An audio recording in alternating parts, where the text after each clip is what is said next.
The Night Drive. I should have known better than to take that shortcut through the desolate countryside at night.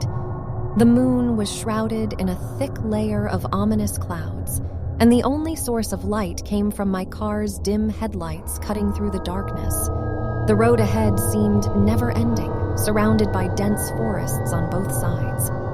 I could feel the eerie silence creeping into my bones, making me wish I had opted for the longer, more well-traveled route. It was an impromptu decision to visit my parents, and now I was paying the price. The GPS on my phone had lost signal miles ago, leaving me with no choice but to rely on my memory. Panic started to take hold as I realized I had no idea where I was. The hairs on the back of my neck stood on end, and my heart raced with each passing second. Suddenly, the car sputtered, and the engine died. I cursed under my breath as I tried to restart it, but it was no use. My only hope was to find help, and fast. I grabbed my phone and turned on the flashlight, illuminating the eerie darkness outside. My breath caught in my throat as I spotted an old, dilapidated house in the distance.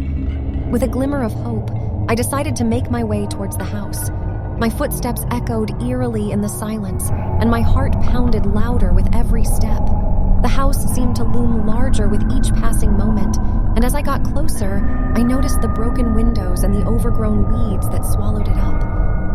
I hesitated before reaching the front door, my hand trembling as I knocked. There was no response, just an unsettling silence that seemed to stretch on forever.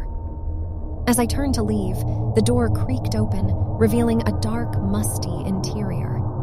Against my better judgment, I stepped inside, hoping to find someone who could help me. The air inside was heavy with the stench of decay, and the floorboards groaned beneath my feet. The dim light from my phone's flashlight cast eerie shadows on the walls, making the old portraits hanging there seem alive with malice. My heart pounded in my chest, and I felt a chill crawl up my spine. "Hello?" I called out, my voice trembling. "Is anyone here?" No response. The silence seemed to mock me, amplifying my fear. I took a deep breath and continued to explore the house, my mind racing with thoughts of escape. As I made my way through the dimly lit rooms, I couldn't shake the feeling that I was being watched. Just as I was about to give up and leave, I heard a faint noise coming from upstairs.